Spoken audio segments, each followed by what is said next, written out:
todos. Agradeço a presença, o interesse por essa temática. Não é um assunto sobre o qual se fala muito. É um daqueles assuntos que não deixam de ser um tabu na nossa sociedade, nos meios de comunicação.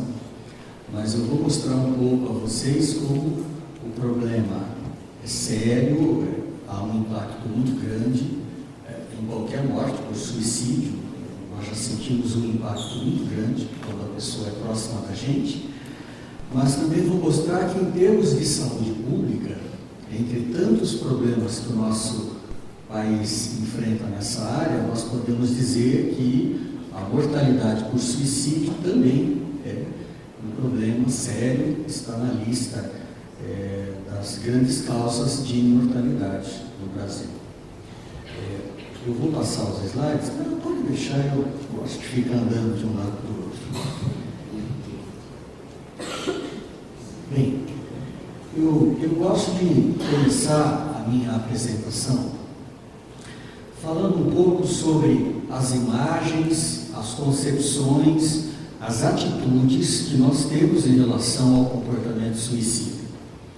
E eu vou me deter na visão aqui do Ocidente, porque se nós formos para o Oriente, incluindo Japão, China, é uma outra visão, uma outra cultura.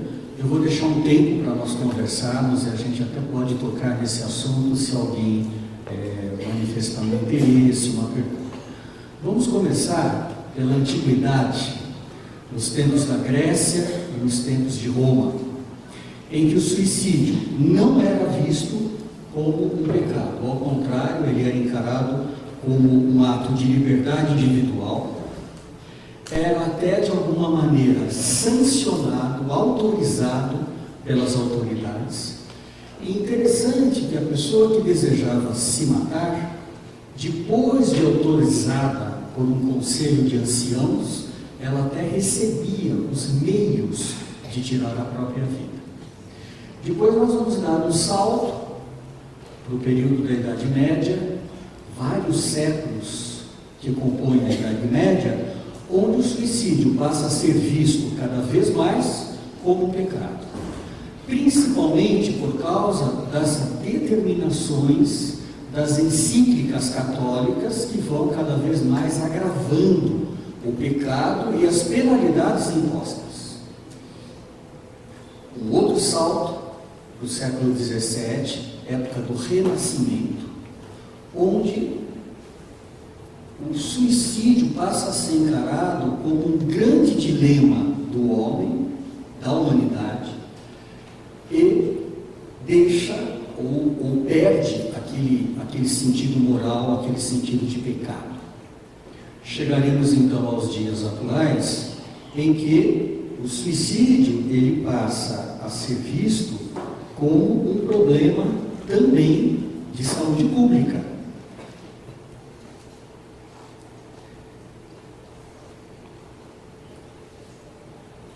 Veja, nós já começamos por Roma. Se antes quisermos apenas mencionar a Grécia, nós poderíamos falar que houve muitos suicídios famosos durante a Grécia Antiga. O principal deles foi o de Sócrates, acusado como um filósofo que estava pervertendo os jovens. Ele foi condenado e tomou um veneno chamado cicuta. Ele mesmo toma o veneno, ele escolhe a morte, o tipo de morte, isso era possível naquele tempo, e ele se mata. Mas vamos dar um salto já para Roma Antiga. Nós estamos no ano 65 depois do nascimento de Cristo. Esse é um outro filósofo famoso da antiguidade, Sêneca, e eu trouxe um trecho dos ensinamentos de Sêneca que tem a ver de alguma maneira com os dias atuais. Essa ideia de que o nosso corpo é uma prisão e que teríamos o direito de libertar a alma presa no corpo que sofre e que já não tem mais razões para continuar nesse mundo, né? Essa ideia, vocês vão ver daqui a pouco, ela já é retomada nos dias atuais, relacionadas à morte digna, ao direito que as pessoas têm de determinar a maneira como querem morrer. A famosa frase de Sêneca é: faz uma grande diferença se alguém está alongando sua vida ou sua morte. Se o corpo é inútil para o serviço, por que não libertar a alma que sofre em sua companhia? Essa é bem a visão da antiguidade grega e romana. Não há uma ideia de pecado, de proibição. Claro, os escravos não tinham o direito de tirar a própria vida, mas aqueles homens que eram considerados homens livres poderiam fazê-lo com a autorização do Estado e tinha até os meios de fazê-lo oferecidos pelas autoridades. Vamos dar um bom salto agora para a Idade Média, em que aparecem as primeiras condenações veementes em relação ao ato de tirar a própria vida. Interessante que na Bíblia há 7 suicídios relatados na Bíblia, no Novo Testamento e nos outros livros escritos antes de Cristo. Então não há uma proibição taxativa na Bíblia, apenas se extrapolarmos a ideia de não matarás, incluindo não matarás a si próprio. Mas quando se relata o suicídio na Bíblia, ele não é taxativamente condenado. Só para dar um exemplo famoso, o suicídio de Sansão. Não há uma condenação. Aliás, nós até podemos supor que o objetivo primário de Sansão não era se matar, mas era matar os filisteus que estavam no templo. Vocês devem se recordar disso.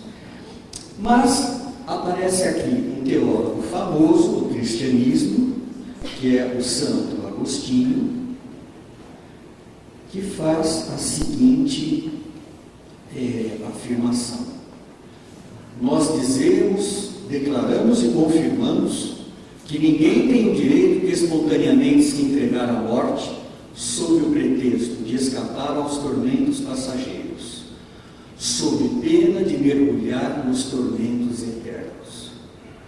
Surge aí então uma ideia que prevalece ao longo dos séculos, até os dias de hoje, de que fugir dos tormentos desta existência implica um tormento maior após a nossa existência aqui na Terra. E de fato, muitas medidas foram tomadas pela Igreja Católica, apoiadas pelo Estado, que penalizavam o cadáver. É interessante, porque o cadáver do suicida, ele era condenado e torturado. Sim, o cadáver. O cadáver era arrastado pelos cavalos, ele era exposto nas encruzilhadas, pendurado de cabeça para baixo, o corpo enterrado no local, as mãos decepadas, enterradas em outro local, casa queimada, todos os pertences confiscados pela igreja ou pelo Estado, e os familiares não recebiam a herança do morto. Então, havia uma condenação veemente ao suicídio com castigos impostos à família e ao falecido, digamos assim. Só no final da Idade Média que vai aparecendo uma ideia, que depois cresce, de que algumas pessoas poderiam se matar devido a uma doença que na época passou a se chamar de melancolia. Melancolia porque acreditava-se desde os tempos da Grécia que a depressão é causada por excesso de bilis negra, que em grego é bilis melana, coli negra, melana coli, e daí vem a palavra melancolia, a partir de crenças lá da antiguidade, né? Interessante esse lado, né, da origem histórica, etimológica das palavras. Essa palavrinha em latim, hoje, quando nós a lemos, rapidamente a gente traduz por desespero. E, de fato, o significado desse termo na Idade Média era de desespero, mas, olha que interessante, na Idade Média a palavra desespero ela era encarada como uma instigação demoníaca. Quem se desesperava era por falta de fé em Deus, na misericórdia divina, e de pouca fé também no poder intercessor da igreja. Então era um pecado considerado mortal. E nesse afresco de Giotto, um afresco feito no século XIV, ano 1300 e pouco, antes da descoberta aqui no Brasil, não aparece muito bem, mas ali, instigando o enforcado, tem a figura do demônio.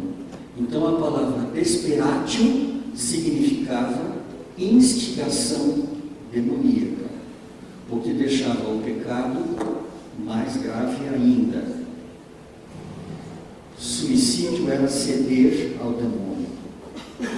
Um outro salto agora para o século XVII. Século XVII, só para vocês se localizarem, estaremos nos anos 1600 e pouco. Já estamos então nos aproximando, né? Começamos antes de Cristo, já tem agora 16 séculos. Estou dando vários saltos numa visão panorâmica e rápida em relação às concepções sobre suicídio no Ocidente. Agora vamos então pensar que a partir do século XVII se enfraquece a visão de pecado e se fortalece a visão de que suicídio é decorrente de um dilema do homem. É o término trágico de uma situação de dilema, de dor psíquica, de desespero.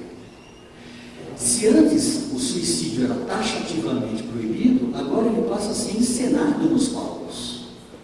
Shakespeare, na obra de Shakespeare, há 76 suicídios que são encenados nos palcos, ao ar livre, para toda a população poder participar, opinar, pensar. Um assunto proibido séculos antes. Este livro que eu vou projetar para vocês foi um livro muito vendido na Idade Média, é o que hoje nós chamamos aí de best-seller, né? Naquela época, várias vezes impresso, um título bonito, né? De anatomia da melancolia. O que faz a gente pensar? Ele tenta dissecar o que é depressão, o que é melancolia. E de um livro longo, eu destaquei apenas uma frase. Mas veja como essa frase, ela representa um rompimento de ideias. Se antes havia a noção do inferno, da inspiração demoníaca, olha como as concepções mudam no Renascimento, né? O Renascimento que retoma a antiguidade clássica, que retoma a preocupação com o homem como medida das coisas. Olha que frase interessante. Se há inferno nesse mundo, ele se encontra no coração do homem melancólico. Uma simples frase, mas olha que interessante. Existe inferno? Existe. Onde? No coração de um melancólico. O homem como medida. Isso é bem o iluminismo do Renascimento. Continuando com essa mudança dramática de ponto de vista em relação ao suicídio, o monólogo teatral mais famoso da história, que é do príncipe Hamlet, da Dinamarca. Hamlet havia perdido o pai, que era rei da Dinamarca. O pai dele foi assassinado. E quem ocupa o trono da Dinamarca é o tio do Hamlet, que se casa com a mãe dele, do Hamlet. É do Hamlet aquela famosa frase, você já pode ter ouvido falar, há algo de podre no reino da Dinamarca, porque ele sabe que o pai foi assassinado, ele intuía. Durante a peça teatral, o espectro do pai aparece para ele e confirma a hipótese do Hamlet de assassinato. Bem, em meio aos seus tormentos, ele declama o famoso monólogo, que é: ser ou não ser, eis a questão. Que em inglês não é o famoso to be or not to be, that's the question. Né? O que ele está querendo dizer? Que aqui ele vive um drama, se ele continuava vivo, que é o ser, ou se ele se matava, que é o não ser. E ele fala: eis a questão. E novamente, se referindo ao dormir como sono eterno, como descanso, como a cessação dos infortúnios dessa vida.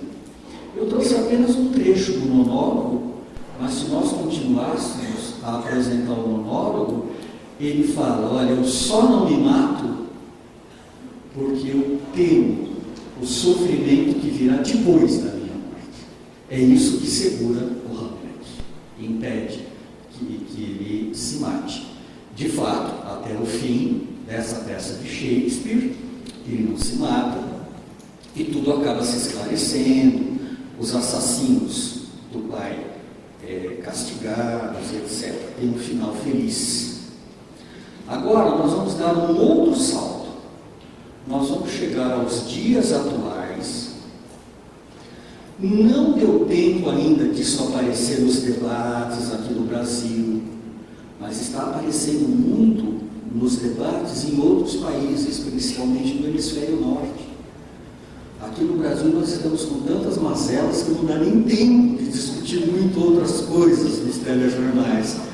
Mas na Inglaterra, na França, no Canadá, há um intenso questionamento sobre eutanásia. Você já ouviu falar no termo? Intenso questionamento.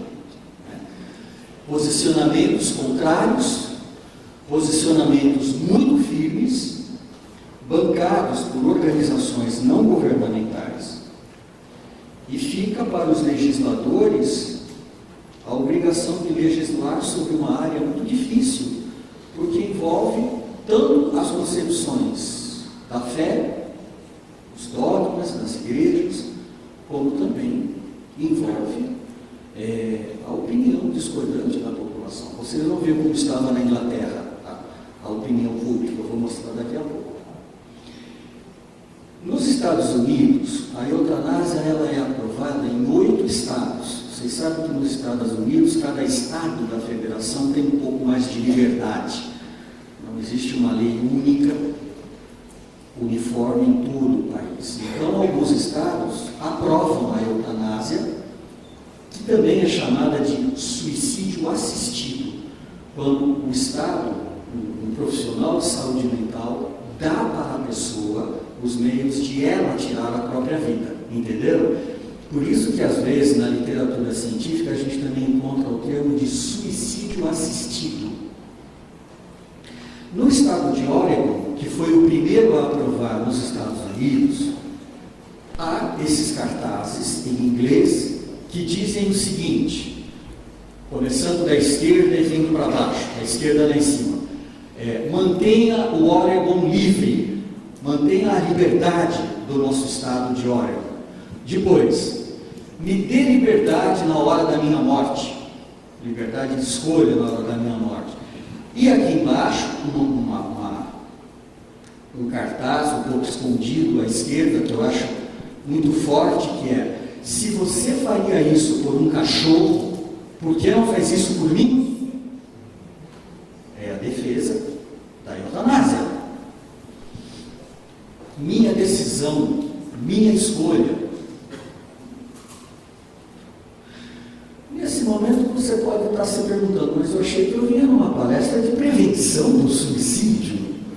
É uma palestra sobre eutanásia, sobre o direito ao suicídio. Eu gosto de começar disso, porque a gente tem que abrir a nossa cabeça. Quanto mais a gente abrir a nossa cabeça, mais a gente vai poder ajudar uma pessoa. Porque se uma pessoa se abrir para mim, e eu estiver muito agarrado às minhas concepções, e externar as minhas concepções, quem vai começar a falar sou eu, e não a pessoa. E vai dar tudo errado. Então nós temos que ter uma abertura. Eu tenho os meus valores, as minhas concepções, mas na hora em que eu me coloco na posição de um ouvinte diferenciado, que quer acolher, eu tenho que tentar olhar de acordo com as concepções e o que está se passando dentro daquela pessoa. É por isso que eu começo desses pontos aqui. Bem, olha o que está acontecendo nesse estado do Oregon. Em verde é o número de autorizações judiciais para a pessoa tirar a própria vida. E em escuro, cinza escura, é o número de pessoas que realmente se mataram. A tradução do inglês seria assim, em verde seria pessoas que receberam a prescrição, a autorização para se matar. Em cinza é suicídios assistidos pelo médico. Não quer dizer que o médico mata, mas eles dão os meios para a pessoa se matar, entendeu? Nesse momento você poderia se perguntar, por que uma pessoa pede autorização legal para se matar? Uma autorização que para sair demora em média 6 meses. O que se passa durante esses 6 meses? O que você acha que se passa? E por que a pessoa pede essa autorização para se matar? Pensa um pouquinho. Sim, mas se ela está sofrendo muito e está decidida a se matar, por que ela não se mata? Antes pede uma autorização judicial para se matar.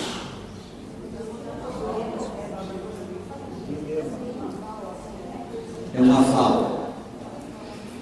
Interessante, não há uma resposta única, né? Mas pede uma fala da sociedade. É uma maneira de diminuir o peso para os familiares, a culpa dos familiares. De alguma maneira, os familiares se preparam, eu imagino que sempre em meio a muito debate dentro da própria família. Agora, interessante, você está vendo que as barras em azul são maiores do que as barras em cinza? O que significa isso? Que nem todos que recebem a autorização se matam. O que acontece com essas pessoas?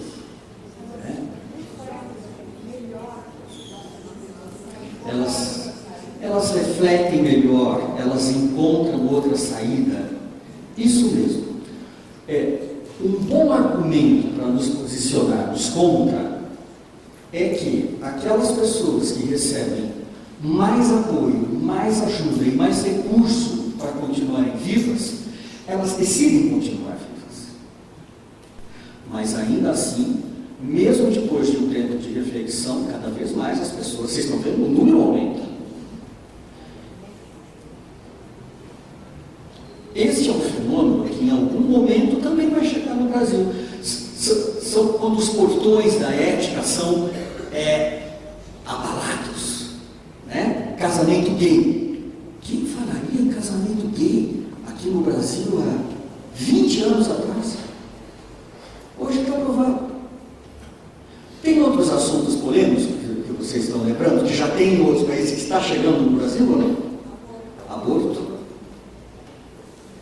E eutanásia é outro tema quente em termos de bioética. As pessoas se dividem, vão se dividir. Sou a favor por causa disso, sou contra por causa disso. Vamos dar outro exemplo. Este é o primeiro país do planeta que aprovou a eutanásia.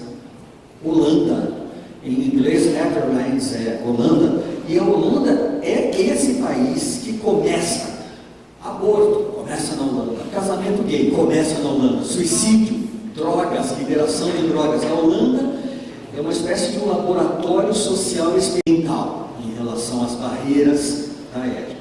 É um país que vai liberando proibições tradicionais em outros países. E na Holanda, como acontece no Oregon, continua a crescer, continua a crescer. E para terminar, essas estatísticas, Bélgica, outro país onde o suicídio assistido é aprovado. Eu trouxe a Bélgica porque a Bélgica tem os números recentemente publicados. Até 2015, o número continua a crescer. No ano passado, o parlamento britânico teve que decidir se a eutanásia seria ou não aprovada no Reino Unido. Olha como é que estava o inquérito, a pesquisa na população, gente, olha só. 43 apoiavam e 43 eram contra. aquele pedacinho de cinza, pessoas que estavam indecisas ou não tinham uma opinião formada. Vocês estão vendo que tem uma cerca separando os dois grupos? Tem uma cerquinha ali lá. Ninguém está brincando, não tem black bloc, tá certo? Mas do lado de cada cerca tem o não. Vote não. Né? Abandone a lei de morte. Está escrito em inglês. Abandone a lei de morte. Do lado direito tem aqueles outros argumentos. Me dê escolha em relação à minha morte. Então, separados por uma cerca. Opinião pública dividida, o parlamento inglês decide não aprovar. Então, no ano passado, não aprovou. O país que vai fazer também um referendo popular, plebiscito, é o Canadá. Em poucos dias você vai ver isso nos jornais, na televisão, nos portais de notícia, né? Talvez mais do que na televisão. Este é o último relatório sobre suicídio da Organização Mundial da Saúde. Lembram que eu falei que hoje, modernamente, ao mesmo tempo em que há os defensores do suicídio, há um grupo que também se opõe e que batalha pela prevenção. A Organização Mundial da Saúde é favorável à prevenção do suicídio. Porque, ao longo dos tempos, poucas pesquisas mostraram que, na maioria dos casos, o suicídio ele também se liga a uma doença mental, principalmente depressão, transtorno bipolar, esquizofrenia, dependência de álcool e de drogas. Então, a Organização Mundial da Saúde fala, olha, o suicídio é a consequência trágica também de problemas mentais. Não quer dizer que sempre há um problema mental, mas como a frequência é alta, a Organização Mundial da Saúde encampa a prevenção do suicídio entre as suas ações prioritárias. Esse documento da Organização Mundial da Saúde, você pode baixar livremente da internet, aquelas pessoas que quiserem se aprofundar, é muito, muito completo. Agora, se eu estivesse dando essa palestra há 20 anos atrás, eu falaria para vocês assim, as taxas de suicídio estão crescendo no mundo. Eu estaria falando uma coisa certa. Mas se hoje eu afirmar para vocês que as taxas de suicídio estão crescendo no mundo, é mentiroso. Às vezes a gente ouve uma pessoa um pouco para fortalecer suas ideias, elas falam assim, o suicídio não para de crescer. Mentira. A maioria dos países conseguiu diminuir. As taxas de suicídio explodiram na década de 90. Muitos estados, muitos países começaram a implementar campanhas de prevenção do suicídio. Vou dar alguns exemplos ainda hoje. Agora, o último relatório da OMS mostra que, graças a essas campanhas, os países mais organizados do que o nosso conseguiram diminuir as taxas. Apenas 17% dos países têm taxas que continuam a crescer. E o Brasil está nessa minoria. Aqui no Brasil, o suicídio continua a crescer, principalmente entre adultos jovens do sexo masculino. É um problema também aqui no Brasil. Eu vou mostrar os números para vocês. Veja, entre homens e entre mulheres. Focalizem na linha amarela, porque a linha amarela é o total. Linha amarela lá em cima e aqui embaixo. Vocês observem que a linha amarela no gráfico de cima, ela está subindo bem mais rapidamente, né? Bem mais inclinada para cima. O que quer dizer que as taxas entre os homens crescem mais. O que é taxa? Taxa é o número de mortes para cada 100 mil habitantes ao longo de um ano. Entendeu? É que nem a gente fala, taxa de natalidade, taxa de mortalidade, taxa. Então a taxa não depende do aumento da população. A taxa já é um número relativo, não independe do crescimento da população. Então a gente pode afirmar que no Brasil as taxas de suicídio continuam a crescer, principalmente as custas de suicídio entre homens. A taxa entre homens no Brasil é 8,5 e a taxa entre as mulheres é de 2,4. 3. Então a gente poderia dizer que no Brasil, para cada mulher que tira a própria vida, 3 homens, ou 3 homens e meio, fica feio falar assim, mas 3 homens e meio se matam. Entenderam?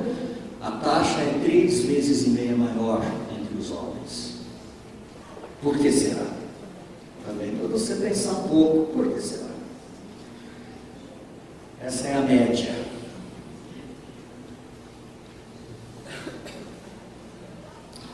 Mas quando a gente fala em taxa, a gente está falando em média, taxa média, né? A média entre 100 e 0 é 50, né? Esconde então. A média esconde os extremos. E de fato, os estados do sul do país, eles têm taxas muito maiores do que os estados do sudeste, do nordeste. Uma série de motivos.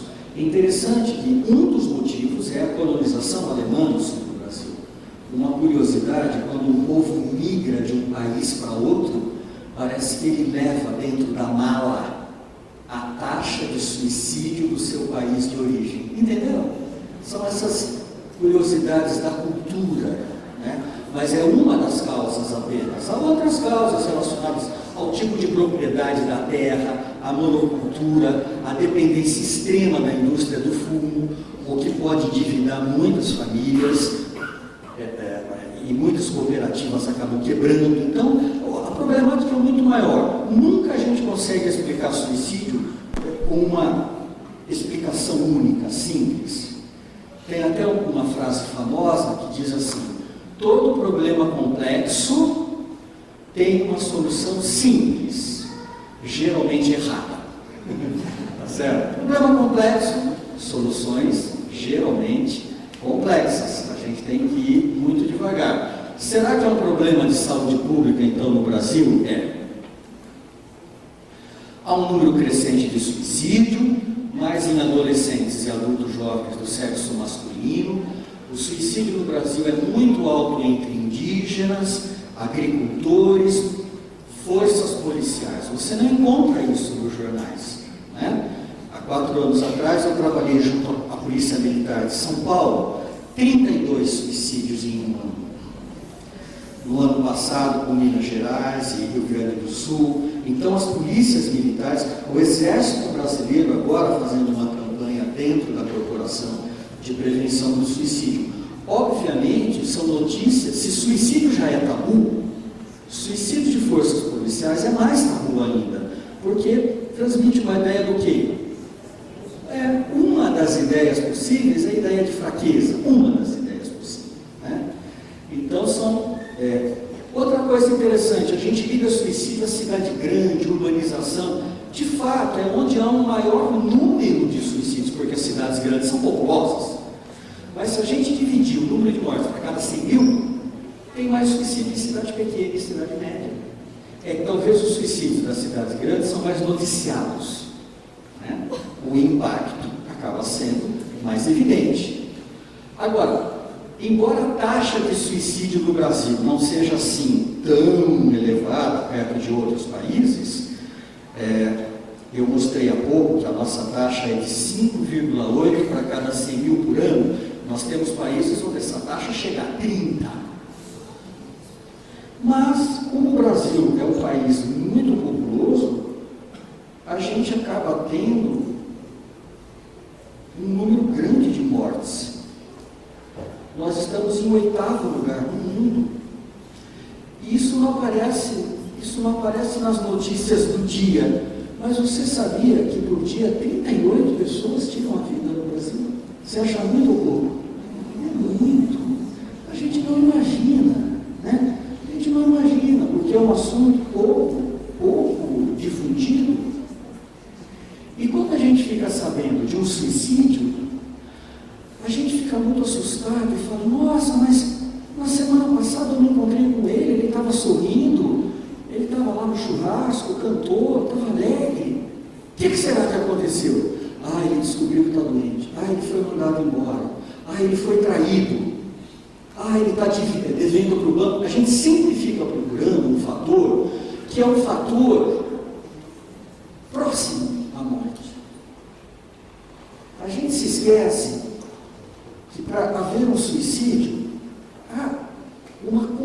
combinação de fatores, há uma história. Então é errado a gente simplificar o suicídio. Tantas pessoas perdem o emprego, tantas pessoas são traídas, tantas pessoas quebram financeiramente. Por que será que algumas chegam ao suicídio e outras não? Não há uma explicação simples. Tantas pessoas têm depressão. Entre os predisponentes, a literatura científica já nos diz inquestionavelmente que os principais fatores que predispõem uma pessoa ao suicídio são transtornos psiquiátricos, principalmente depressão, transtorno bipolar, esquizofrenia, dependência de álcool e drogas. Tentativa de suicídio prévio parece óbvio, mas uma pessoa que já tentou suicídio, ela já trilhou um caminho. Ela já passou aquele limite. Não quer dizer se você ou se um conhecido seu tentou suicídio, está condenado. Cuidado, eu estou dizendo que a probabilidade é maior, porque quando a gente junta milhares de pessoas, o grupo que já tentou se mata mais. Não quer dizer que uma pessoa individualmente que já tentou, ao contrário, como toda grande desgraça que não mata, às vezes muda a vida da pessoa, para melhor. Certo? Você já deve saber muitas histórias desse tipo. Então não é condenação, mas que aumenta o risco, aumenta. Suicídio na família por vários fatores, por identificação psicológica, por fatores genéticos que aumentam a incidência de problemas mentais, por fatores genéticos que condicionam impulsividade e agressividade, isolamento social, abuso sexual na infância relaciona-se a várias doenças mentais na idade adulta. Então, o que acontece na infância, principalmente abuso físico, abuso sexual, predispõe a doenças na juventude, no início da idade adulta. Então, as pesquisas são inquestionáveis em relação a isso. E, é claro, entre os predisponentes estão aquilo que vem à nossa mente, quando ficamos sabendo de um suicídio, né? É a desonra, é a desilusão, é a quebra financeira, é a vergonha.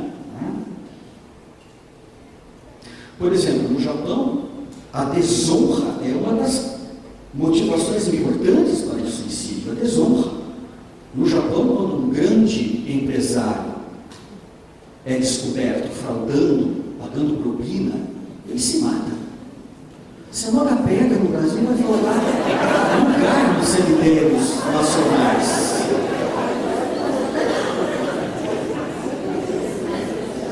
Desonra.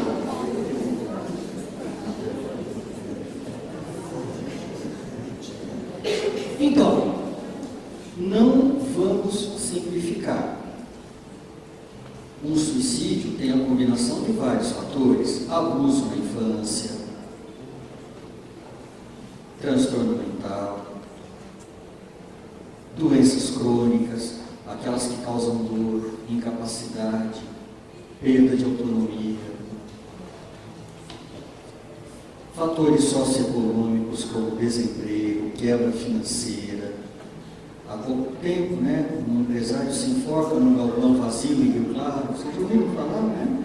Um pai se atira com o filho do alto de um prédio, desempregado. Então, a crise econômica, ela traz também um aumento, um colapso existencial.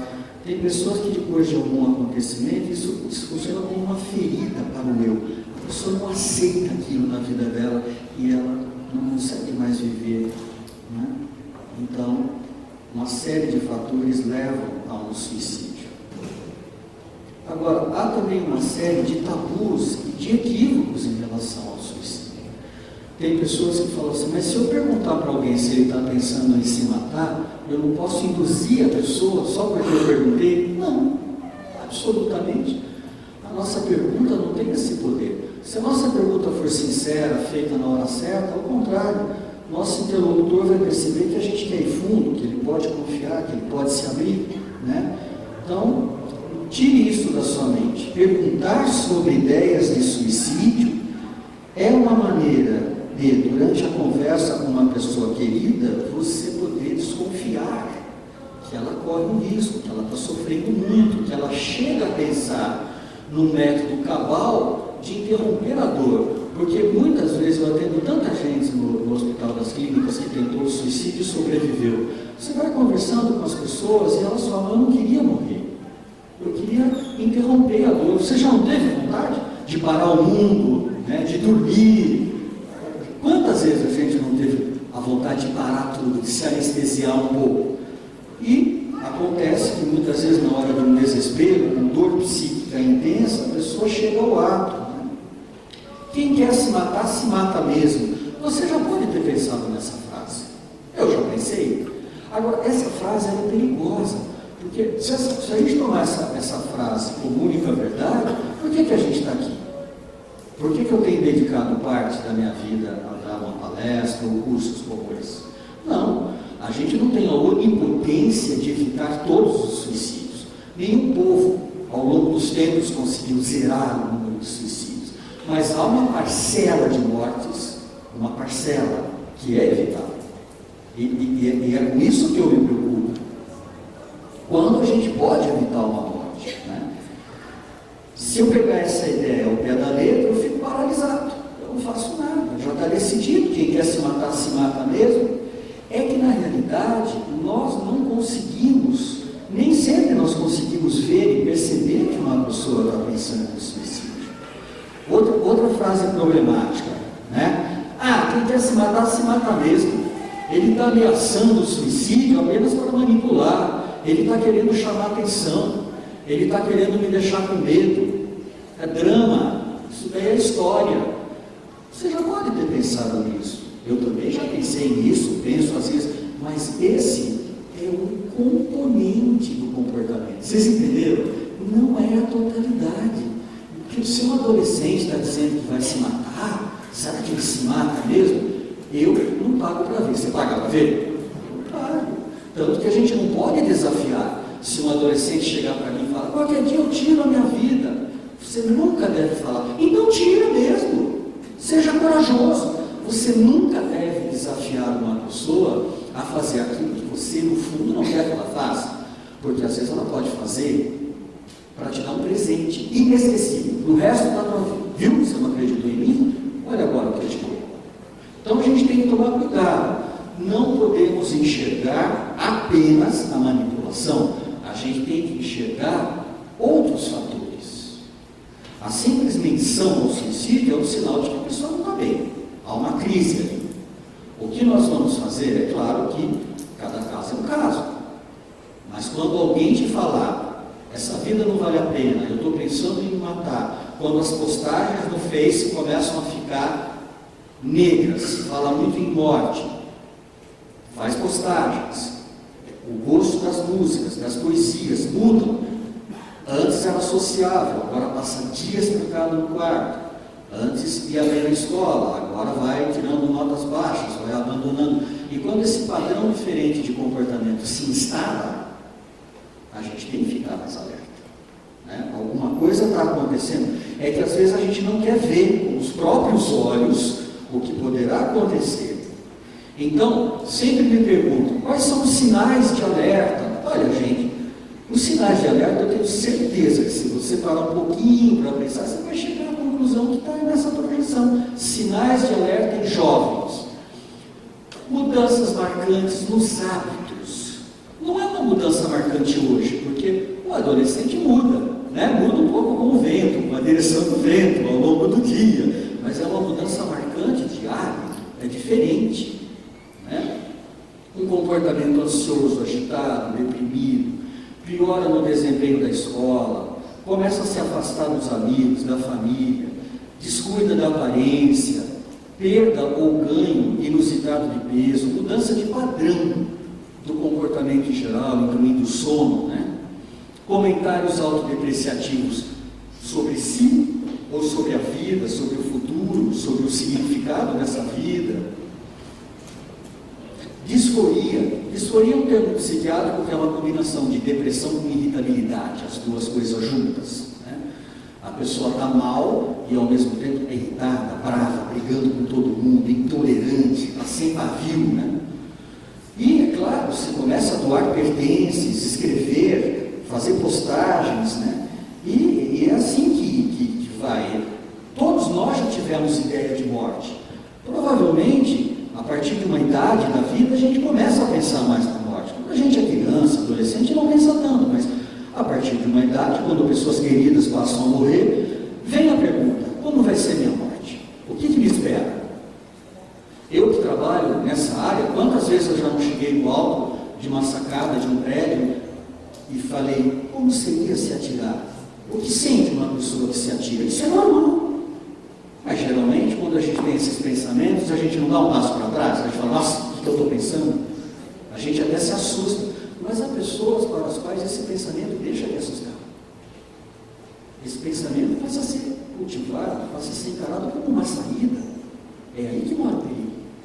E quando esse pensamento de uma ideia de morte passiva passa a ser de uma morte autoprovocada, e quando a pessoa começa a planejar como treinar o método, hoje entra na internet para ver qual é o poder letal do método, qual é o método que eu vou escolher. Se já tem arma em casa, é claro que o risco vai aumentando muito, muito, muito.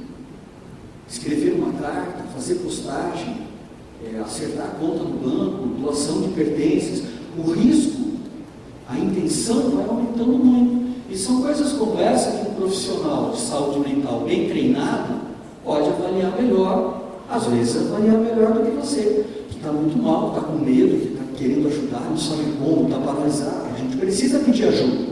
Tanto que quando me perguntam: mas o que eu posso fazer se eu reparar que uma pessoa está mal, se isso vier na minha cabeça? Sempre me fazem essa pergunta. Aí eu criei uma regra. Vocês gostaram do efeito especial? Olha. Gostou? Rock. Palavrinha rock. O que é rock? R de repare no risco. Perceba o risco. Porque tem coisa que a gente não quer ver. A gente não quer ver. A gente não quer integrar que a gente já viu. Faz de conta que eu vi. Preferia não ter visto. A gente não fala isso. Preferia não ter ficado sabendo. O que os olhos não vê, o coração não sente. É duro a gente ver às vezes. É duro ver. A gente não quer. A gente não quer ver. Então, repare no risco. Isso que a letra E. Perceba. Depois que você perceber, você tem que usar o O de ouvir. Ouvir com muita atenção, sem julgar, com respeito, sem se apressar. Tempo de qualidade. O que é tempo de qualidade? Sem olhar para o relógio, sem dar uma olhadinha furtiva no celular para ver qual foi o último zap que chegou. É tempo de qualidade, olhando para a pessoa, ouvindo. 2 olhos, 2 ouvidos e uma boca só, né? Por quê? Certo? Tempo de qualidade. Ouça com atenção. E a letra C? O que é a letra C? Quem mata a charada? Não, conversar já ficou no ouvido. Compreender também pode. Está esquentando. Como é duro, né? Quando fazem uma pergunta e a gente quer que você fale o que a gente pensou. Mas tudo bem. A gente não usa muito. C de conduzir. Gente, eu sou médico psiquiatra. Quando eu atendo pessoas deprimidas, às vezes elas me falam assim: doutor, eu tenho até vergonha de falar. Hoje eu não tomei banho. Eu não tenho vontade de tomar banho. Eu não tenho força para tomar banho. Uma pessoa que chega a não ter força para tomar banho, você acha que ela pega telefone, liga, marca a consulta, vai para o ponto de ônibus, espera, ou pede uma carona para alguém, vai até o consultório? Você acha que faz isso? Não, não faz. Está deprimido? Está mal? Repare no risco, ouça com atenção, conduza, vá com a pessoa, se coloque à disposição. Essa é a maneira de ajudar.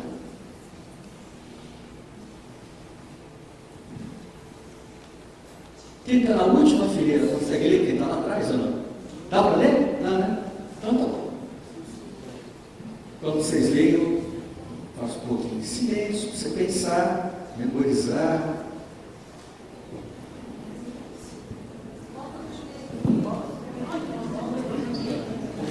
Eu vou deixar os slides aqui, para quem quiser, depois podem encaminhar, podem copiar, viu? Está autorizado. Eu vou deixar os slides, eu sempre deixo.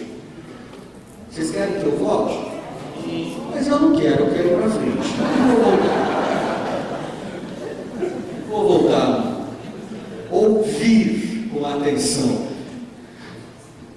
Ah, vai, você bonzinho.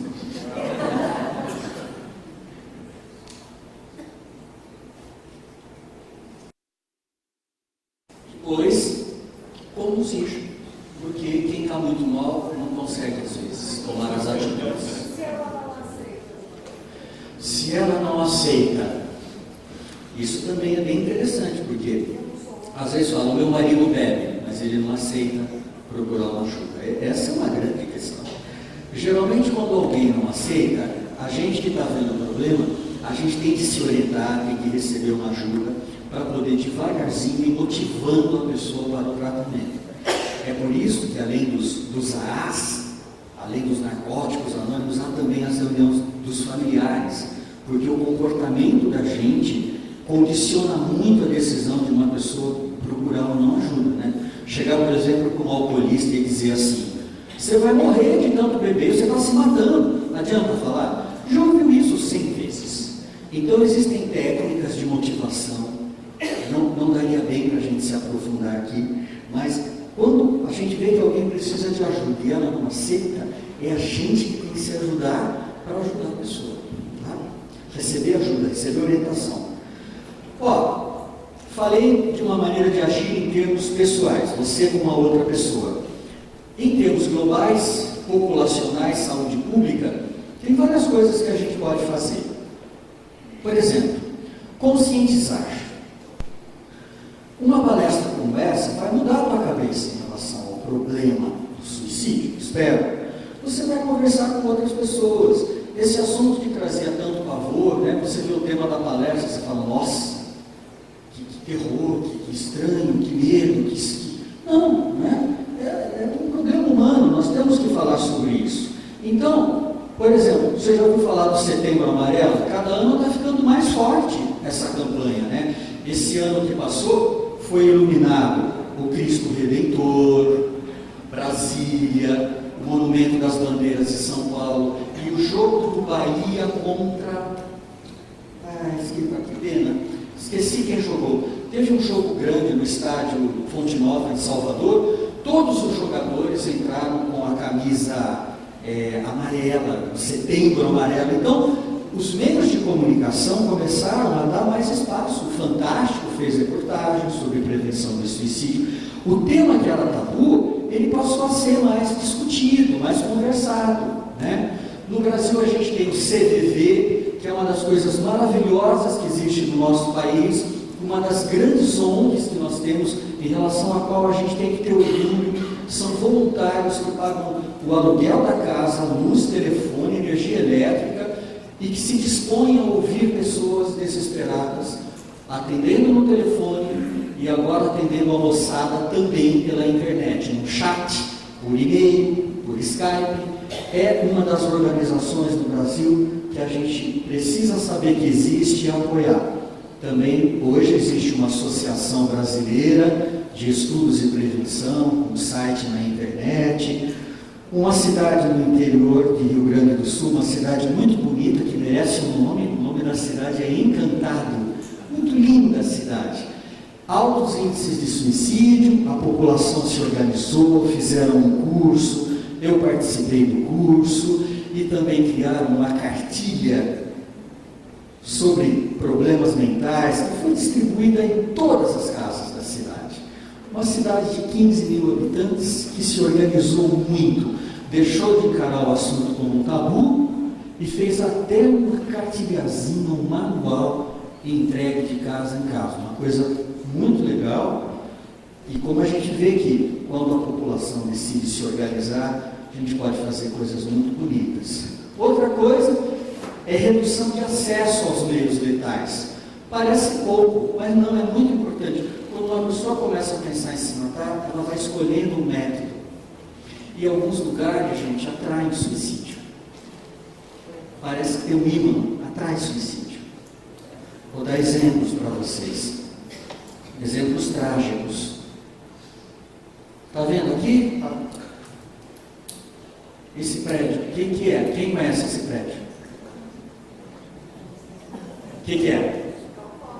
É o Fórum Trabalhista de São Paulo. Esse que é o famoso do juiz Lalau.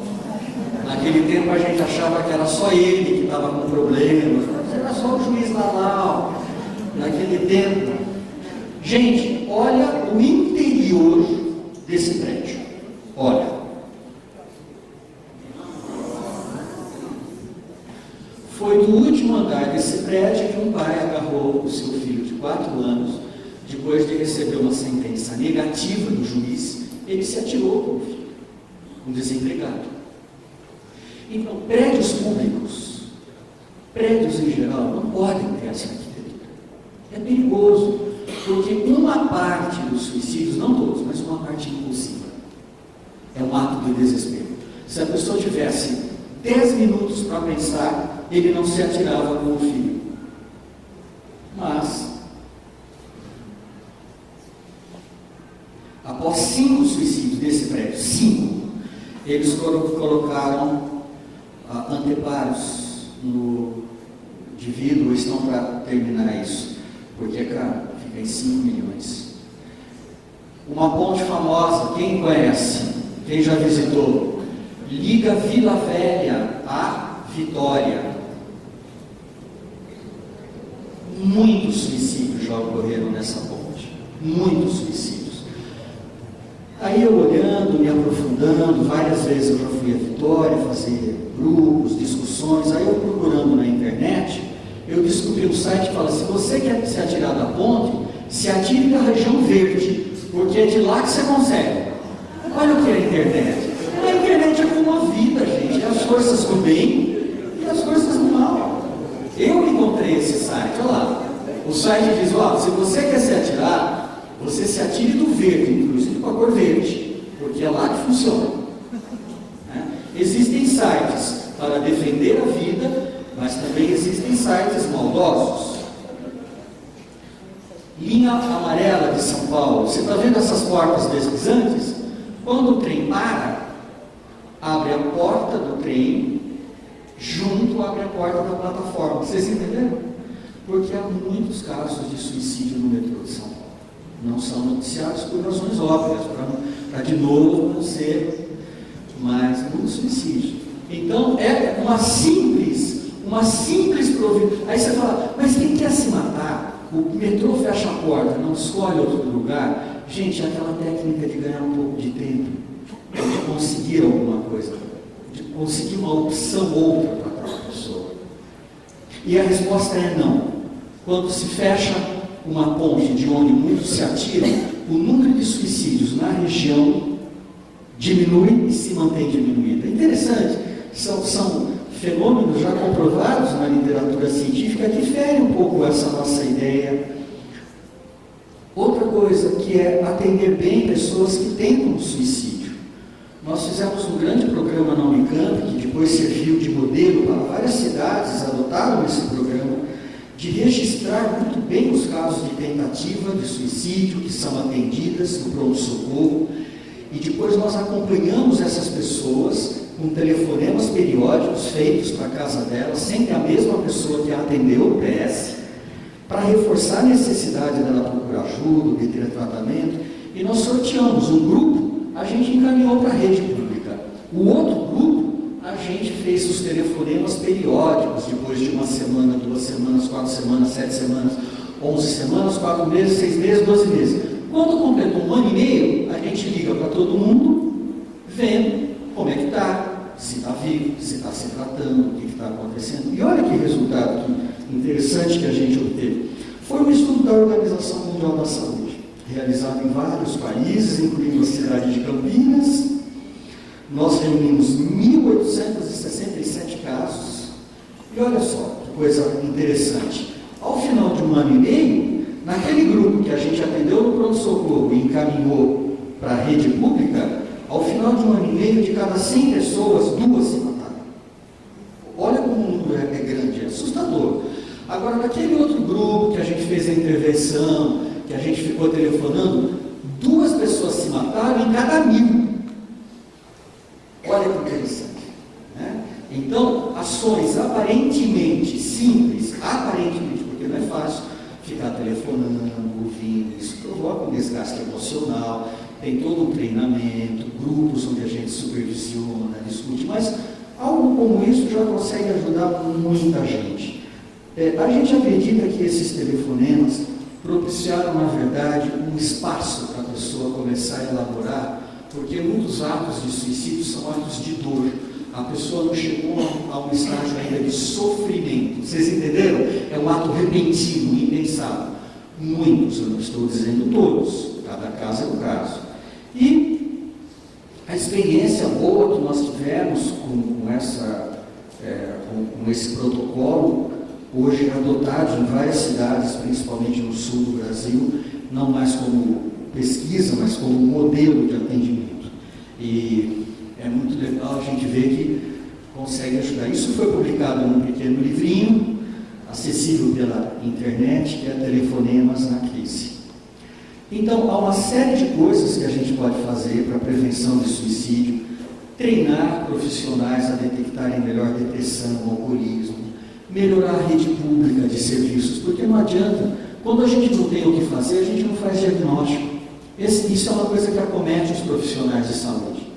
Se ele não tem para onde mandar a pessoa, ele acaba não vendo, não procurando o problema. Por exemplo, vou dar um exemplo.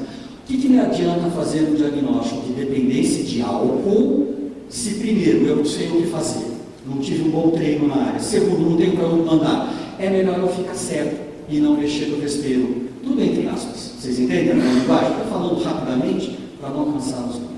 Então esse é um problema que acomete o profissional de saúde. Ele só consegue ver melhor aquilo que ele pode lidar, que ele pode melhorar, que ele pode intervir. Então, o treinamento de profissionais está nessa última faixa aqui embaixo, aumentar a capacidade tanto de atendimento quanto de profissionais, é uma outra ala a qual eu me dedico, além de palestras públicas como essa. Quem se interessar mais pelo assunto, nosso grupo na Unicamp traduziu vários manuais da Organização Mundial da Saúde, que podem ser baixados gratuitamente, e também fizemos um junto com a Organização Pan-Americana de Saúde e o Ministério. Nosso grupo da Unicamp tem trabalhado há vários anos nisso. Há um livro do André Trigueiro, jornalista. O André Trigueiro percorre o Brasil fazendo palestras, ele vende esse livro, toda a renda de direitos autorais ele doa ao CVV. O livro dele traz várias informações e o último capítulo é a visão espírita sobre o suicídio. Você deve saber quem é ele. Ele é uma pessoa que sempre está presente na Globo News.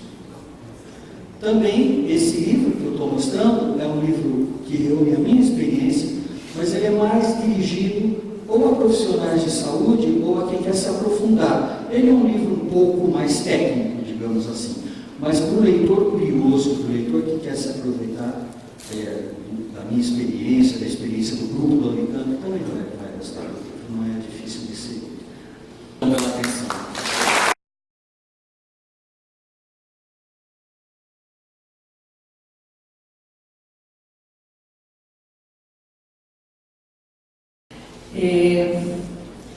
Nós estamos já realizando estudos sobre o suicídio infantil desde 2005. Lá em Brasília, conversamos com um grupo de trabalho nosso na evangelização e, a partir daí, passamos a procurar entender um pouco mais os motivos, o porquê de crianças se suicidarem. Na realidade, os índices, como falou o professor, aumentaram no Brasil e isso nos assustou. Crianças a partir dos 10 anos até 14. É muito triste. Nós até colocamos essa boneca no lodaçal, representando uma criança nessas condições, uma criança pobre, uma criança rejeitada, crianças que muitas vezes nós nem conseguimos ver nas ruas, mas existem muitas pessoas em situação de miséria e o índice de suicídios é maior neste meio, por conta da pobreza e da miserabilidade. Então, isso é apenas para a nossa reflexão inicial. As casas espíritas sempre se dedicaram muito ao trabalho assistencial, o que é uma coisa muito boa. Inclusive em casas, lá no Rio de Janeiro, existem algumas casas, até hoje, algumas criadas no início do século passado, e cuidam de crianças, apesar dessa modificação do Estatuto da Criança e do Adolescente, ainda é permitido que se dê uma assistência às crianças nessas condições. Então, nós queríamos começar lembrando Kardec. No dia 25 de abril de 1866, ele recebeu 2 mensagens por 2 médiuns, isso em Paris. E nessas mensagens, os espíritos superiores vaticinaram o que nós estamos passando nestes momentos. Momentos de grande turbulência, exatamente porque a Terra passaria por uma transformação. A Terra está sendo elevada na hierarquia dos mundos. Nós precisamos chegar a mundo de regeneração, conforme esse texto. Kardec juntou as 2 comunicações, compôs um texto e foi então publicado após a sua morte em obras póstumas. Tem como título A Regeneração da Humanidade. E nós apenas pegamos um trecho. Pode passar? Aqui nós vamos falar, como disse a Julieta, dos aspectos espirituais, que são bem diferentes de alguns aspectos que o professor apresentou. E aqui diz o seguinte, nesse trecho: e como se não se operasse com bastante rapidez a destruição, os suicídios se multiplicarão em proporções inauditas até entre as crianças. Reparem, foi feito em 1866. São esses os verdadeiros sinais dos tempos, e tudo isso se cumprirá pelo encadeamento das circunstâncias, como já o dissemos, sem que haja a mais ligeira derrogação das leis da natureza. Então Kardec ficou impressionado e realmente, a partir daí, passou até a escrever outros textos. Esse texto aborda principalmente o problema daqueles espíritos que serão afastados da Terra por longo tempo. Todos nós já conhecemos. Espíritos, infelizmente, extremamente rebeldes, conforme dito pelo próprio Kardec, que infelizmente não conseguiram aproveitar as suas chances enquanto aqui reencarnados. Então estão aos pouquinhos sendo afastados e novos espíritos estão chegando à Terra, e nós precisamos ter muito cuidado para podermos ajudá-los. Os tempos preditos surgem com indícios de grandes sofrimentos para os homens. O dramático problema do suicídio infantil, conforme presságio dos espíritos superiores, surpreende-nos e ficamos a avaliar os possíveis motivos que causariam esse fato. Talvez os senhores já tenham lido bastante coisas a esse respeito. se bem que a literatura espírita ela não tem muitas informações sobre suicídio infantil e da adolescência. Nós temos aquela obra magnífica do espírito Camilo Cândido Botelho, que é Memórias de um Suicida. A médium foi Ivone Pereira, Dona Ivone, nós chamamos carinhosamente de Dona Ivone Pereira, temos um carinho por ela muito especial, não a conhecemos, mas ela nos ajudou muito em trabalhos realizados junto a uma determinada instituição no Rio de Janeiro.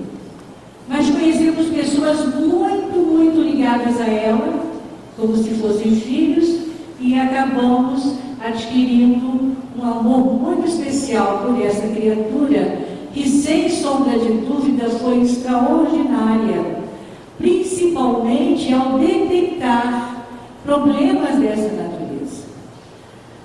Uma das coisas que nós aconselhamos bastante é que quando trabalharmos com esse tema, precisamos nos preparar espiritualmente. Porque da primeira vez que nós começamos, podemos passar essa experiência para todos os companheiros, tivemos algumas dificuldades que durante 10 dias não conseguimos pegar nos papéis que tinham sido enviados pela internet para nós, com todos os índices de mortalidade naquela época pela OMS. E aí pedimos ajuda da Dona Ivone Pereira. E ela nos ajudou. E a partir daí, graças a Deus, não tivemos mais nenhum problema. Por que isso? Porque são espíritos extremamente sofridos. Porque precisam do nosso amparo, das nossas preces. Não podemos brincar com esse tema. Não que brinquemos com outros temas sérios que estudamos dentro da casa espírita, mas é um tema muito, muito delicado. Então temos que, na realidade, transmitir nosso amor para que eles possam ser envolvidos e, a partir daí, também serem ajudados e conduzidos, a palavra do professor Botega, conduzidos para postos, unidades de socorro na espiritualidade.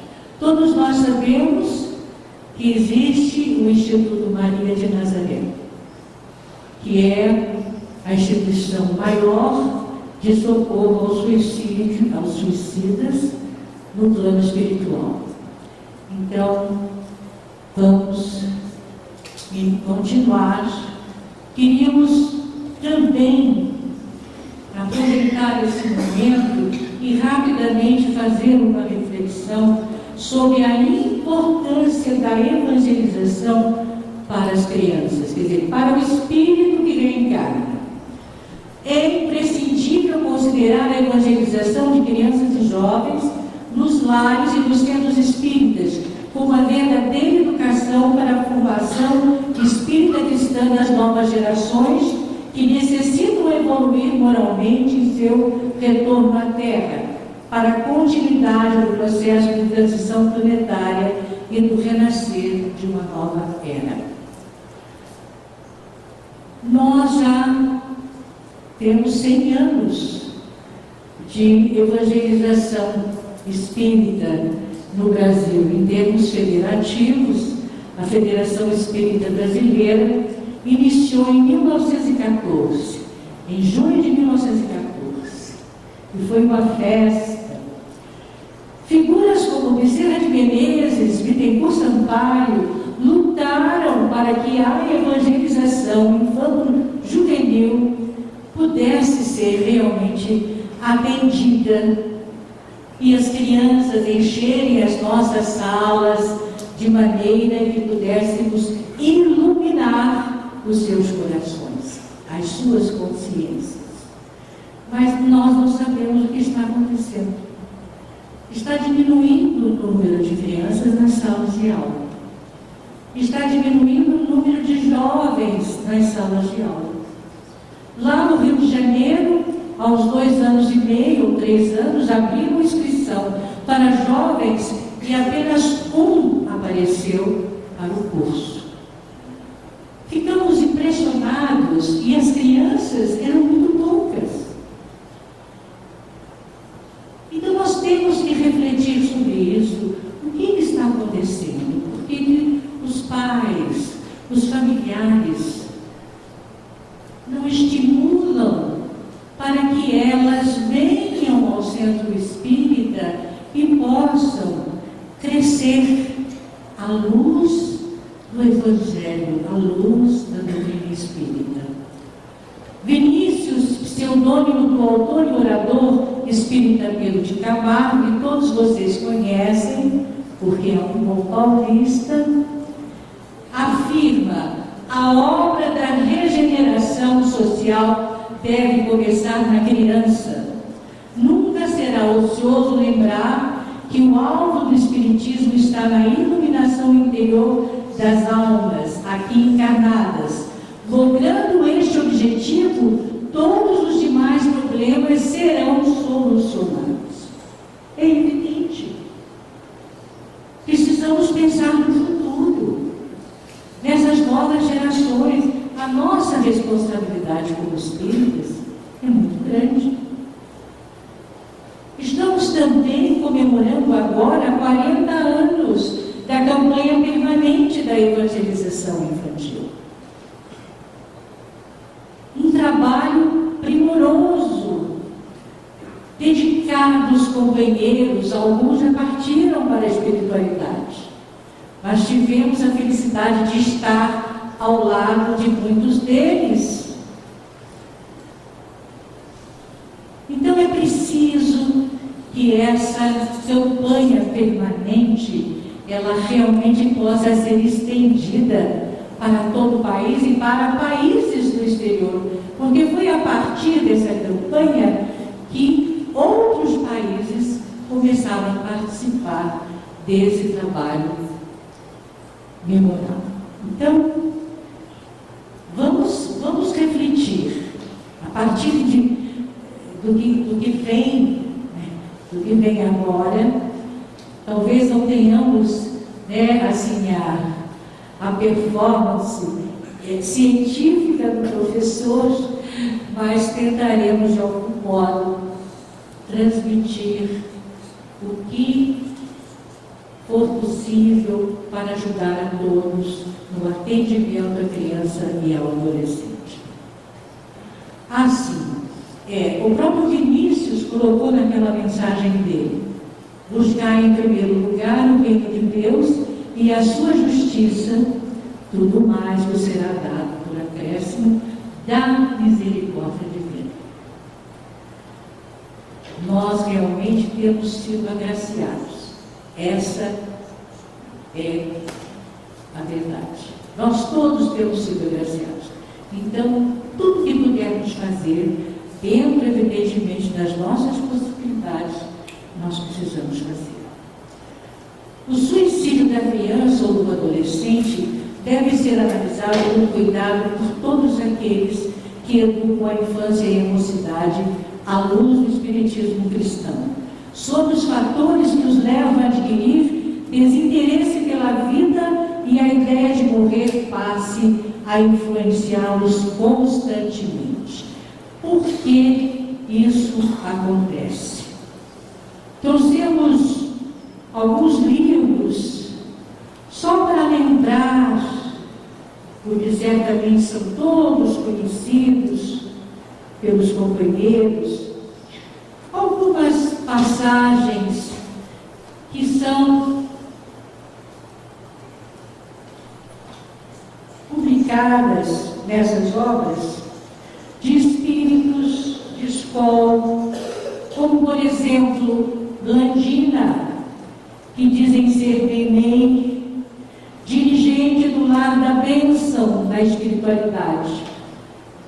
O que é o Lar da Bênção? É um conjunto de lares onde as crianças que morrem violentamente, é uma morte violenta. Aqui não fala do suicídio infantil, mas fala de ex-suicidas que crianças acabam desencarnando na reencarnação seguinte àquela que, infelizmente, ele se suicidou.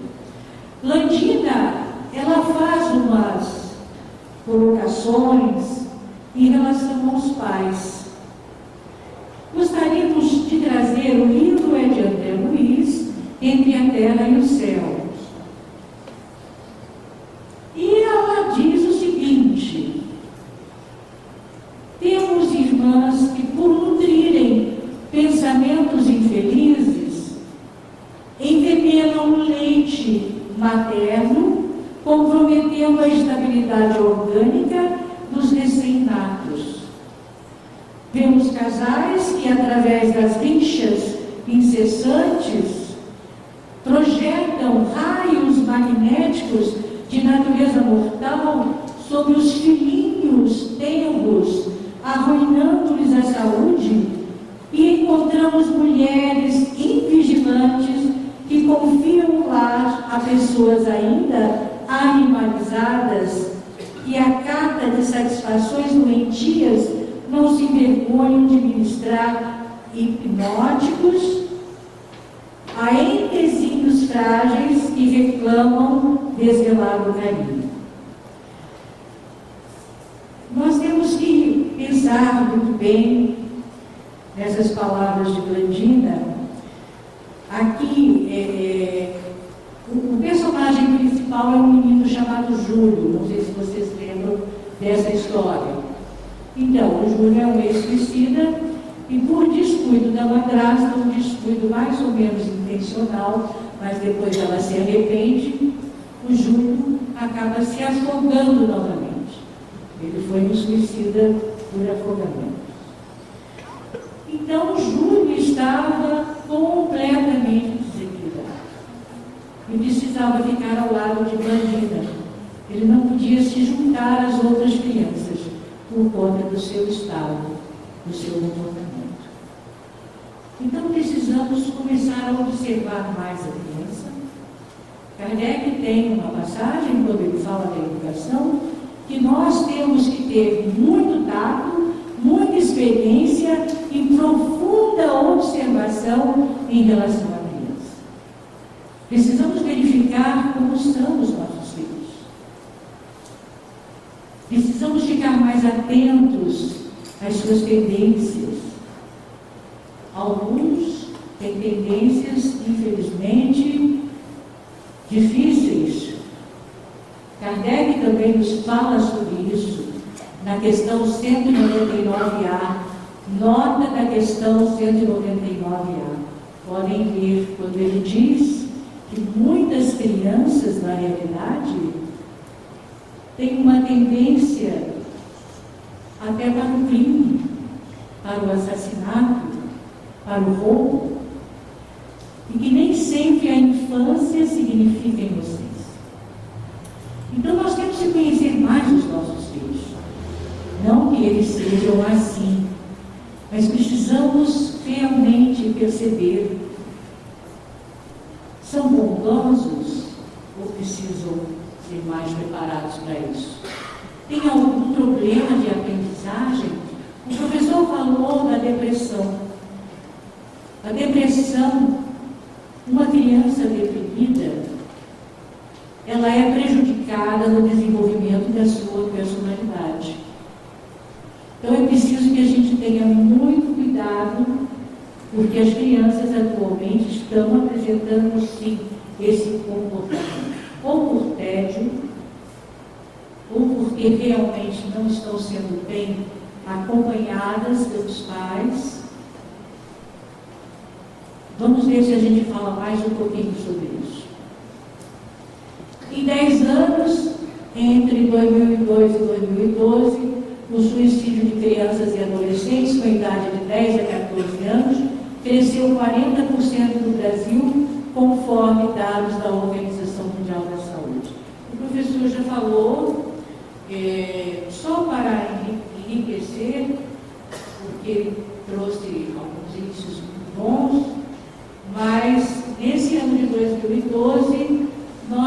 temos um total de 800 mil pessoas, juntando os outros países, né? Existe um ranking, ele falou que nós estamos em 8º lugar. Então, nós tivemos em 2012 12 mil suicídios no Brasil. Mas aqui não separamos quem é criança, quem é adulto, mas foram 12 mil suicídios. Então, aqueles 800 mil também, né, que ele chamou a atenção para os 38 a cada minuto, realmente preocupa todos nós. Causas do suicídio infantil. Aqui depois vamos explicar cada um desses itens. Obsessão. Influência de terceiros encarnados ou desencarnados. A criança tem problema de obsessão, sim. Espíritos que foram suicidas em existências precedentes, há uma grande inclinação para cometerem o mesmo ato na vida atual. C. Espíritos que não querem voltar para a vida corporal, temendo as provações resultantes dos sérios comprometimentos perante as leis divinas. D. Brincadeiras de risco. Aqui nós colocamos o jogo da asfixia, que todos conhecem. E o bullying, sobretudo nas escolas, agora está sendo chamado de bullying virtual, né? Por conta dos celulares que a criançada está usando. Então vamos ver a obsessão. A doutrina espírita estabelece a relação que existe entre a obsessão e o suicídio, mediante a ascendência que certos espíritos logram ter sobre as suas vítimas, causando-lhes incontáveis dificuldades espirituais. Pode colocar tá? Aí nós vamos ler o que Kardec diz no Evangelho segundo o Espiritismo, capítulo 8, item 3. O espírito da criança pode ser muito antigo e que traz, renascendo para a vida corporal, as imperfeições de que se não tenha despojado em suas precedentes existências. E o próximo item do C é: se o espírito reencarnante sentir afinidade com as forças mentais do grupo espiritual dissonante que o acompanha, causará transtornos para si mesmo e para os familiares. Então, o que é que nós vemos aqui? As crianças, elas reencarnam, mas trazem os problemas de vidas passadas, de existências passadas, melhor dizendo. Esses desafetos as acompanham. É impressionante isso, elas recém-nascidas. Nós tivemos uma experiência com uma netinha que hoje está com 35 anos. Ela nasceu, chorava muito durante a noite, filha de evangelizadores, casa de espírita, com o culto do Evangelho no lar. E aí resolvemos tirar uma receita. No Rio de Janeiro nós temos esse costume, alguns centros, receitas de remédios de homeopatia e também trabalhos de cura. São centros muito idôneos, como por exemplo o Grupo Espírita André Luiz, onde o próprio Divaldo esteve falando. E aí tiramos uma receita para ela, e qual foi a nossa surpresa? Estava lá: interferência espiritual. Eu achei que o médium tinha errado, o receitista tinha errado, e fui falar com a presidente do centro: não é possível, a minha neta é recém-nascida, como é que ela pode estar com interferência espiritual? E ela disse: mas o que é que você quer? Por acaso, você sabe que condições espirituais ela veio? O que aconteceu em vidas pretéritas? E nós temos uma afinidade extraordinária, eu e ela. Então estamos sempre juntas e realmente, ao longo da existência dela, muitas coisas aconteceram e que comprovaram que o médium estava em interferência espiritual. Então as crianças trazem com elas essas interferências. O passe é fundamental. Nós precisamos buscar mais os recursos que a espiritualidade maior nos concede. Quantas coisas nós poderíamos fazer em benefício desses pequeninos? A escritora espírita Sueli Caldas Schubert, nós usamos um dos livros dela, ao final tem toda a bibliografia utilizada para a elaboração desses slides.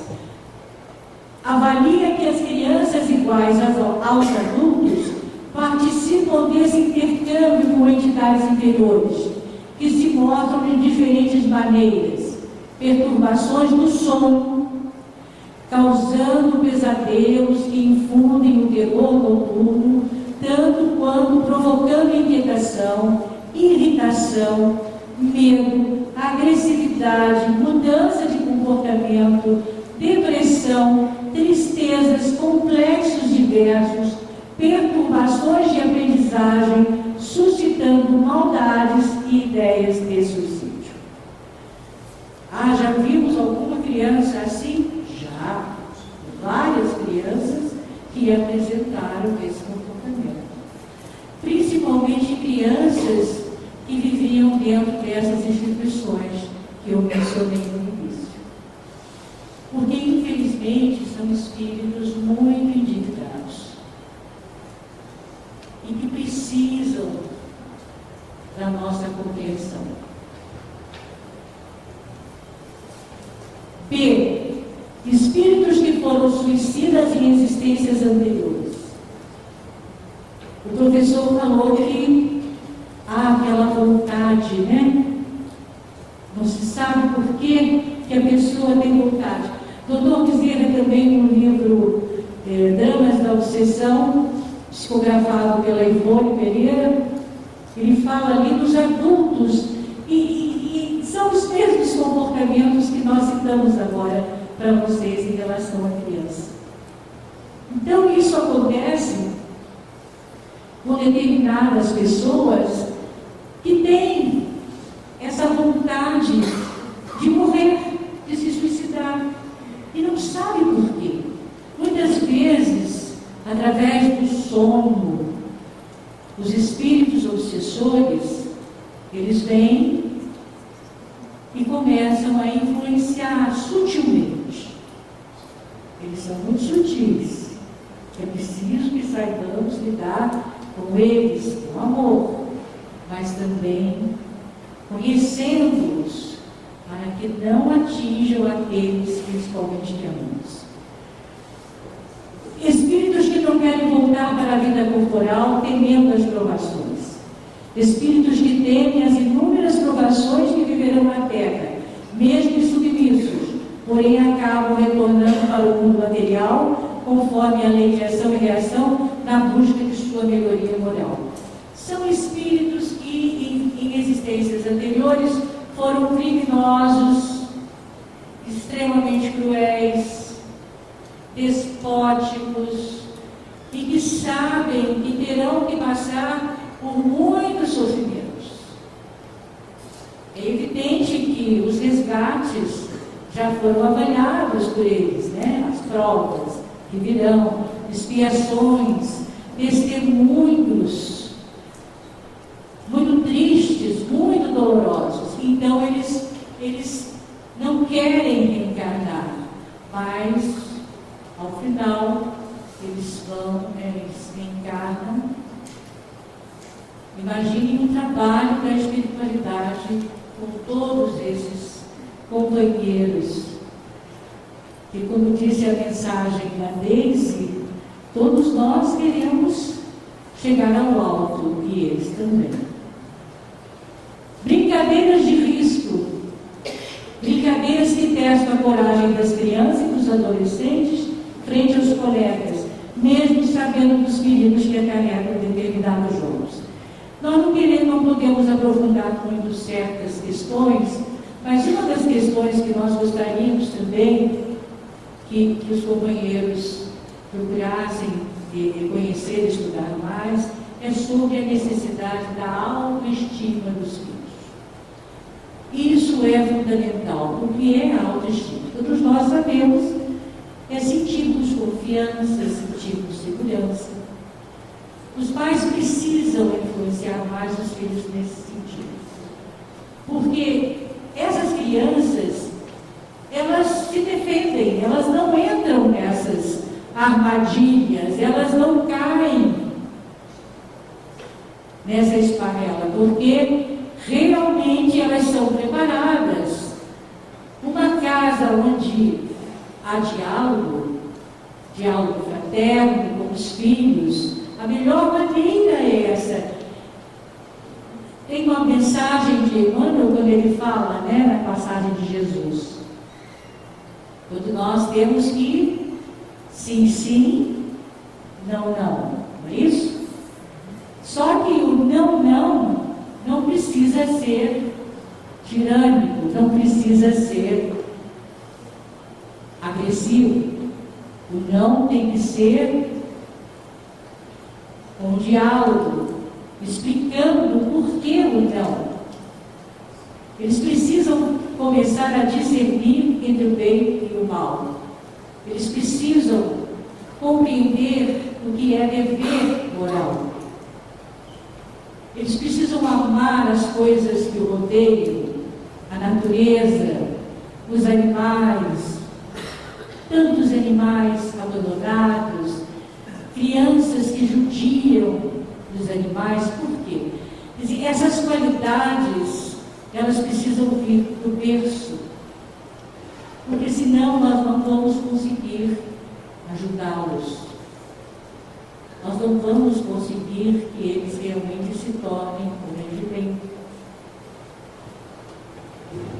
Aqui é uma menina, e nessa foto nós colocamos aqui o bullying. O bullying todos nós sabemos o que é.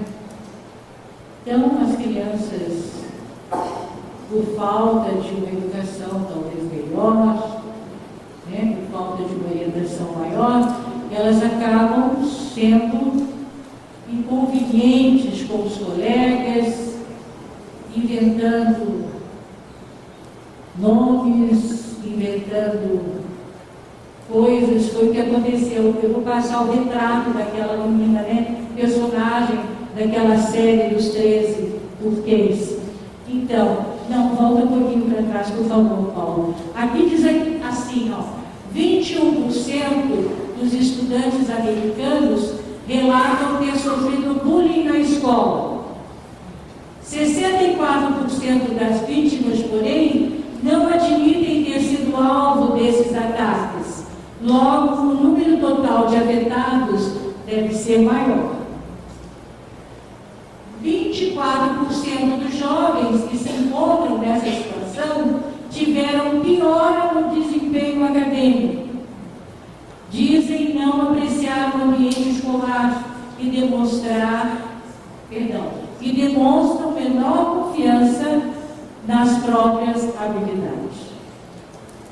Então, nós tiramos essa foto da Veja, muito interessante o artigo que foi feito, falando dos problemas de aprendizagem que essas crianças estavam sofrendo por conta do bullying.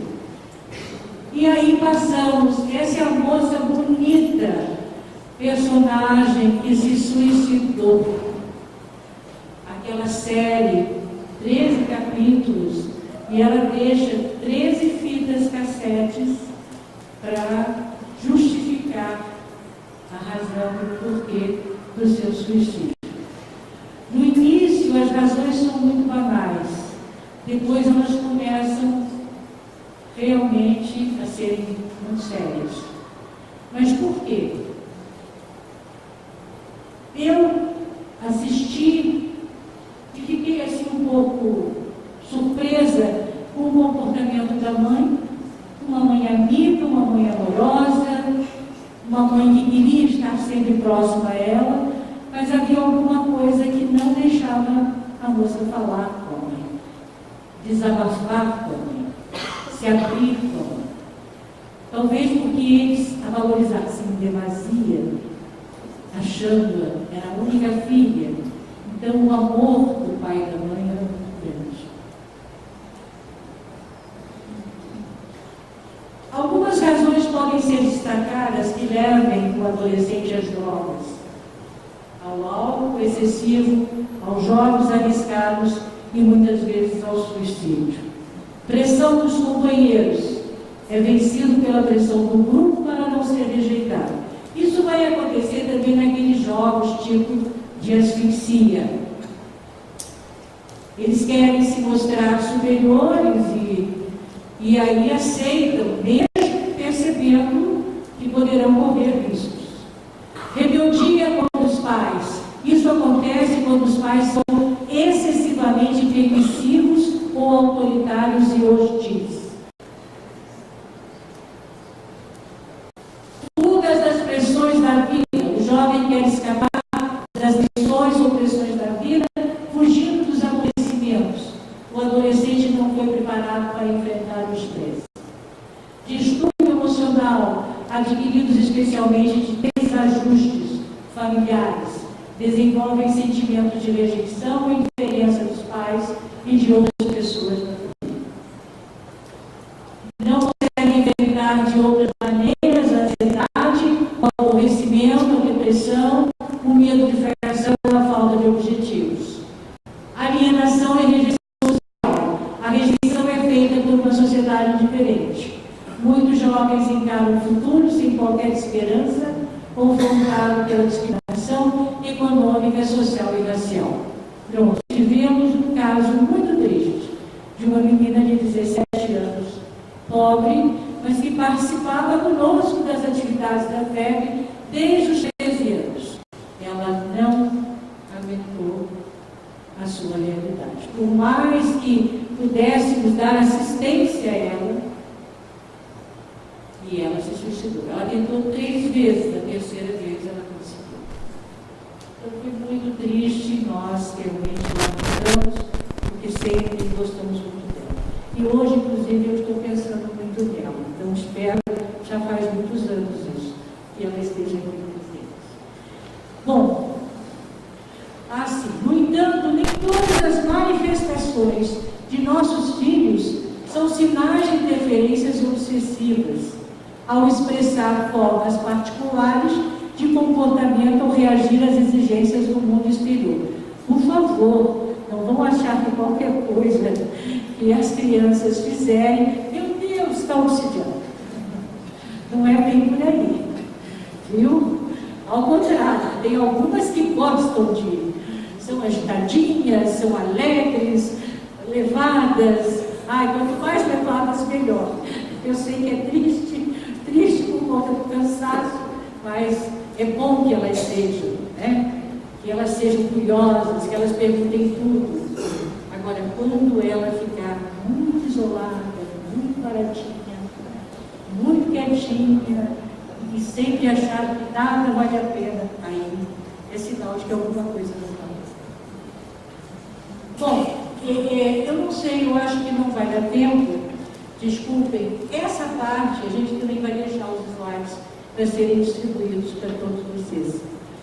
Nós tiramos essa última parte do livro Memórias de um Suicida, porque achamos que talvez fosse interessante verificarmos o que acontece com os suicidas após a morte. Apesar de ter muitas coisas que nos orientam nesse sentido do livro dos Espíritos, né? As circunstâncias são sempre diferentes, não existem suicídios, vamos dizer, iguais, né? Existem os atenuantes e também outros que possuem muitas dificuldades. A própria Ivone Pereira, ela fala dos problemas que acarretam para o perispírito, dependendo do tipo de suicídio. Então, você se jogar em frente ao trem em movimento é terrível, é muito terrível. Porque depois você vai sofrer horrores. E as próximas reencarnações serão terríveis, porque vão nascer doentes, vão nascer cheios de problemas. Então, essa parte é para mostrar que eles terão que seguir um caminho, ou um roteiro único, como fala no livro Memórias de um Suicida.